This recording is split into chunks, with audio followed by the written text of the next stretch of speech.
ಆತ್ಮೀಯ ಮತದಾರ ಬಂಧುಗಳೇ, ನಿಮ್ಮೆಲ್ಲರಿಗೂ ನಮಸ್ಕಾರ. ಇಂದು ನಾನು ವಿಶೇಷ ಸಮಗ್ರ ಪರಿಷ್ಕರಣೆ ಅಂದರೆ SIRಗಾಗಿ ನಿಮ್ಮ ಎನ್ಯುಮರೇಷನ್ ಫಾರ್ಮ್ ಹೇಗೆ ಭರ್ತಿ ಮಾಡಬೇಕು ಎಂಬುದರ ಬಗ್ಗೆ ಮಾಹಿತಿ ನೀಡಲಿದ್ದೇನೆ. ಮೊದಲನೆಯದಾಗಿ ಭಾಗ 1 ನೋಡಿ. ಈ ಭಾಗದಲ್ಲಿ ನಿಮ್ಮ ವಿವರಗಳನ್ನು ಈಗಾಗಲೇ ಮುದ್ರಿಸಲಾಗಿದೆ. ನಿಮ್ಮ ಹೆಸರು, ಮತದಾರರ ಗುರುತಿನ ಚೀಟಿ ಅಂದರೆ ಎಪಿಕ್ ಸಂಖ್ಯೆ, ವಿಳಾಸ, ವಿಧಾನಸಭಾ ಕ್ಷೇತ್ರ ಮತ್ತು ನಿಮ್ಮ ಹಳೆಯ ಭಾವಚಿತ್ರಗಳನ್ನು ಮುದ್ರಿಸಲಾಗಿದೆ. ಅದಲ್ಲದೆ ನಿಮ್ಮ ಬೂತ್ ಮಟ್ಟದ ಅಧಿಕಾರಿಯ ಹೆಸರು ಅಂದರೆ BLO ರವರ ಹೆಸರು ಮತ್ತು ಮೊಬೈಲ್ ಸಂಖ್ಯೆಯನ್ನು ಸಹ ಮುದ್ರಿಸಲಾಗಿದೆ. ನಿಮ್ಮ ಮುದ್ರಿತವಾಗಿರುವ ಭಾವಚಿತ್ರ ಹಳೆಯದಾಗಿದ್ದರೆ ಅಥವಾ ಅಸ್ಪಷ್ಟವಾಗಿದ್ದರೆ ನೀವು ಹೊಸ ಭಾವಚಿತ್ರವನ್ನು ಒದಗಿಸಬೇಕಾಗುತ್ತದೆ. ಆದರೆ ಹಳೆಯ ಭಾವಚಿತ್ರವು ಸರಿಯಾಗಿದ್ದರೆ ನೀವು ಹೊಸ ಭಾವಚಿತ್ರವನ್ನು ನೀಡದೆ ಮುಂದುವರಿಯಬಹುದು. ಭಾಗ 2ರಲ್ಲಿ ಹಿಂದಿನ SIRನ ಅಂದರೆ 2002ನೇ ಸಾಲಿನ ಮತದಾರರ ಪಟ್ಟಿಯ ವಿವರಗಳನ್ನು ನೀವು ದಾಖಲಿಸಬೇಕಾಗಿದೆ. ಇಲ್ಲಿ ನಿಮಗೆ 2 ಆಯ್ಕೆಗಳಿವೆ. ಆಯ್ಕೆ 1, 2002ರ ಪಟ್ಟಿಯಲ್ಲಿ ನಿಮ್ಮ ಹೆಸರು ನೋಂದಣಿಯಾಗಿದ್ದರೆ ಆ ವರ್ಷದ ಮತದಾರರ ಪಟ್ಟಿಯಲ್ಲಿರುವ ನಿಮ್ಮ ವಿವರಗಳನ್ನು ನೀವು ಭರ್ತಿ ಮಾಡುತ್ತೀರಿ. ಇದನ್ನು ಸೆಲ್ಫ್ ಮ್ಯಾಪಿಂಗ್ ಎಂದು ಕರೆಯಲಾಗುತ್ತದೆ.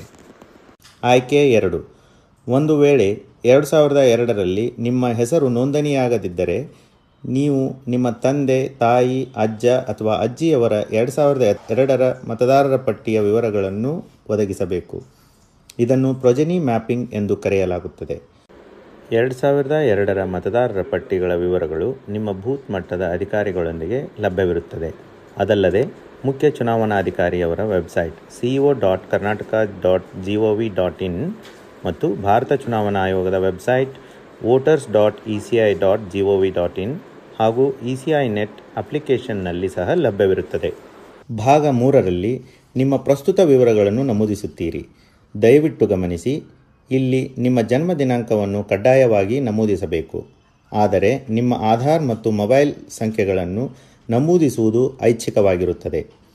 ಅದರೊಂದಿಗೆ ನೀವು ಕುಟುಂಬ ಸದಸ್ಯರ ಹೆಸರುಗಳನ್ನು ಒದಗಿಸಬೇಕು. ಇದರಲ್ಲಿ ನಿಮ್ಮ ತಂದೆ, ಪೋಷಕರು, ತಾಯಿಯವರ ಹೆಸರು ಹಾಗೂ ಮದುವೆಯಾಗಿದ್ದರೆ ಗಂಡ ಅಥವಾ ಹೆಂಡತಿಯ ಹೆಸರನ್ನು ನಮೂದಿಸಬಹುದು.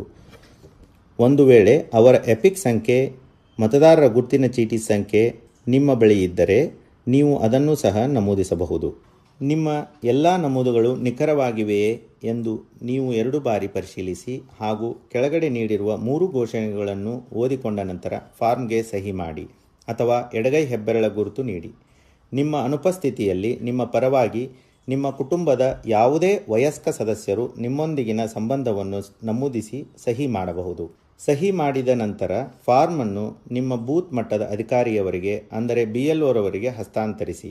ನಂತರ BLO ಸ್ವತಃ ಫಾರ್ಮ್ಗಳಿಗೆ ಸಹಿ ಮಾಡುತ್ತಾರೆ. ಅವರು ಅಧಿಕೃತ ದಾಖಲೆಗಳಿಗಾಗಿ ಒಂದು ಪ್ರತಿಯನ್ನು ಇಟ್ಟುಕೊಳ್ಳುತ್ತಾರೆ ಮತ್ತು ಇನ್ನೊಂದು ಪ್ರತಿಯನ್ನು ನಿಮಗೆ ಹಿಂತಿರುಗಿಸುತ್ತಾರೆ. ದಯವಿಟ್ಟು ಈ ಹಿಂತಿರುಗಿಸಿದ ಪ್ರತಿಯನ್ನು ಸುರಕ್ಷಿತವಾಗಿಟ್ಟುಕೊಳ್ಳಿ, ಏಕೆಂದರೆ ಇದು ನಿಮ್ಮ ಅಧಿಕೃತ ಸ್ವೀಕೃತಿಯಾಗಿರುತ್ತದೆ. ವಿಶೇಷ ಸೂಚನೆ: ಎನ್ಯುಮರೇಷನ್ ಫಾರ್ಮ್ ಜೊತೆ ಯಾವುದೇ ದಾಖಲೆ ಒದಗಿಸುವ ಅವಶ್ಯಕತೆ ಇರುವುದಿಲ್ಲ. ನಿಮ್ಮ ಅಮೂಲ್ಯ ಸಮಯಕ್ಕಾಗಿ ಧನ್ಯವಾದಗಳು.